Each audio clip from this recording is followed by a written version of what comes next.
Senyar परे आउ गोटे बात्या न्यूजकड़ परवर्ती प्रसंग सेन्यार लैंडफॉल कर सारी इंडोनेशिया उपकूल आज सकाळ प्राय 8टा समय यह स्थलभाग अतिक्रम कर स्थलभाग छुईबा बेलू पवनर बेग थिला 70 ରୁ 90 किलोमीटर प्रति घंटा पश्चिम दक्षिण पश्चिम दिग को यह गति कर 27 तारीख पर्यंत तार तीव्रता बजाय रखिब।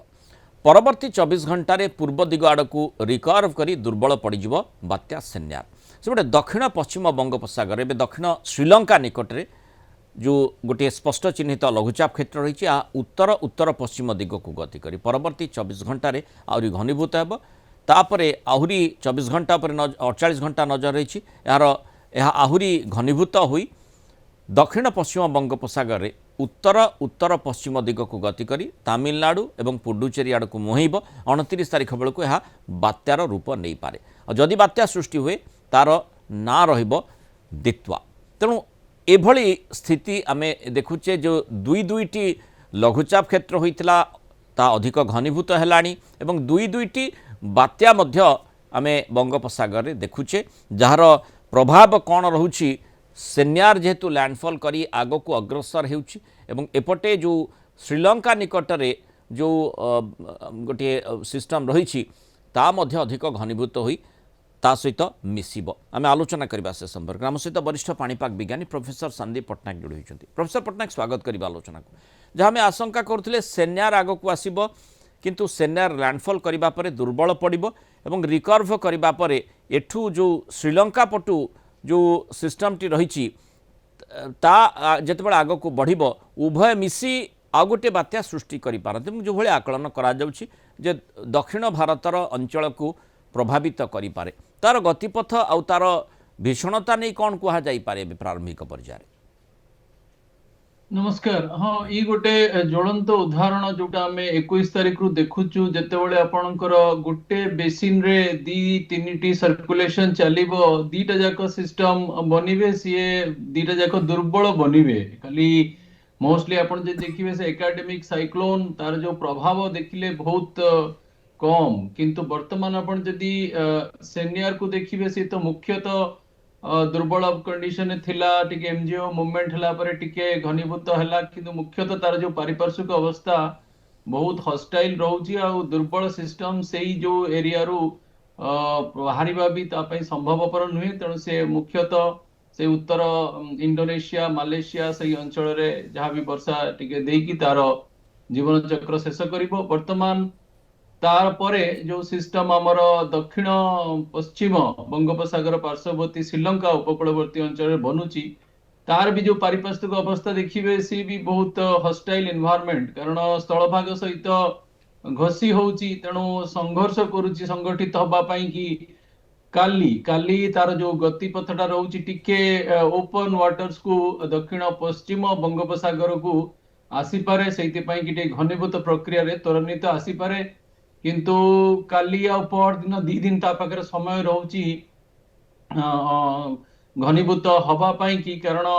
उत्तर पश्चिम वायुर जो प्रभावटा सीए बहुत जोरे वर्तमान अच्छी तेणु जेहेतु सिस्टम टा दुर्बल सिस्टम संगठित पई स्ट्रगल करूची मैक्सिमम 48 घंटा रहिबो आ ता सहित आपण देखिबे ता म्यांमार जो गुरुचाप क्षेत्रटा ताको संपूर्ण रूपे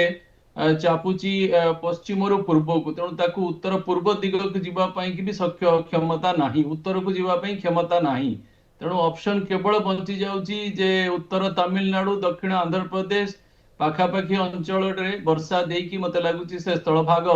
रे जेते शीघ्र पसी जीवो तेणु मोटा मोटी दुर्बल सिस्टम किंतु गोटे जहाँ भी हेले 48 घंटा कि 72 घंटा घनीभूत प्रक्रिया जारी रहिबो किछिटा बादल संगठित करिवो आ से बादल जेतेबेले स्थल भाग पाखापाखी रे घसी हेबे टिके बड़ अंचल रे बादल माने प्रभाव देई पारंती तेणु से परिप्रेक्षी रे मते लागुची शीतर प्रभावटा पुणी डिसेंबर 5 वीक रे कमी जाई पारे। तेरे मोटा मोटी ओडिशा दृष्टिकोण रु बात्यार भय नाही बोली कहा जाई पारिबो कि?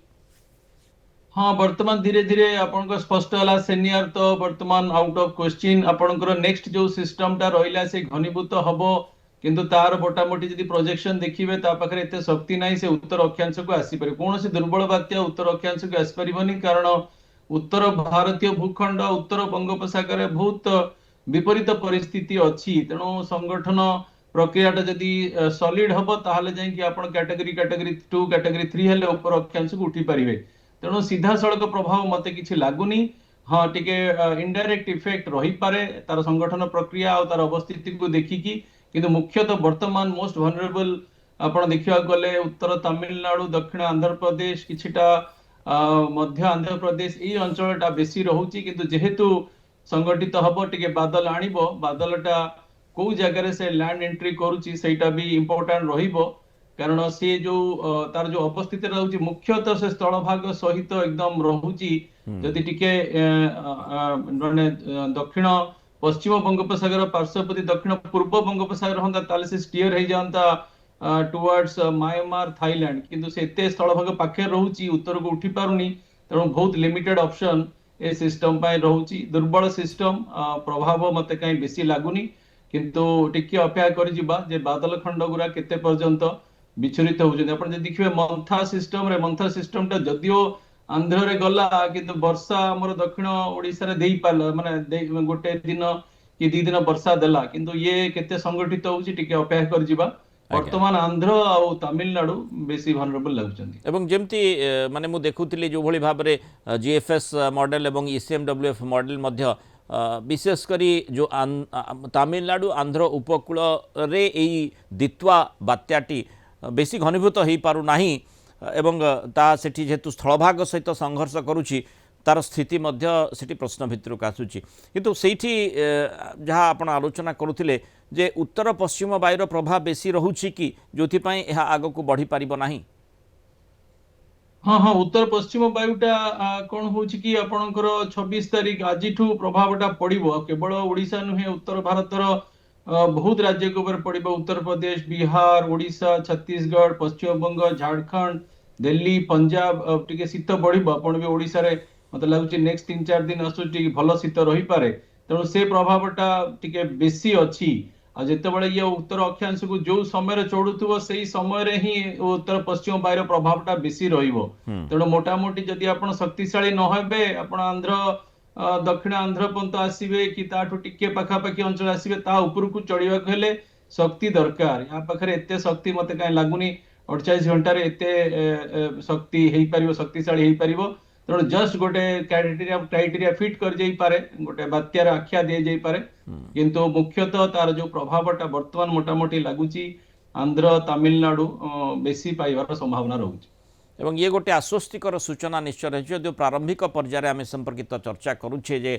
जो बात्यार गतिपथ को नहीं भीषणता को नहीं जो चर्चा होउची से भितर ओडिशा दृष्टिकोण जमती आम आलोचना करते डॉक्टर पट्टनायक जे निश्चय ओडिशा रे शीत जहाँ कि स्वाभाविक प्रक्रिया से जारी रहिबो किंतु बात्यार कौनसी प्रभाव ए पर्यंत जना पड़ूना बा से प्रकार संभावना जहाँ वैज्ञानिक दृष्टिकोण आपण अनुशीलन करुछंती से संपर्कित माने स्पष्टता आसी ना निश्चय परवर्ती सूचना को जहाँ आम निर्भरयोग्य सूत्र आईएमडी को अपेक्षा करताकू अपेक्षा करा बहुत धन्यवाद डॉक्टर संदीप पट्टनायक आलोचना आम सहित मतामत रखि।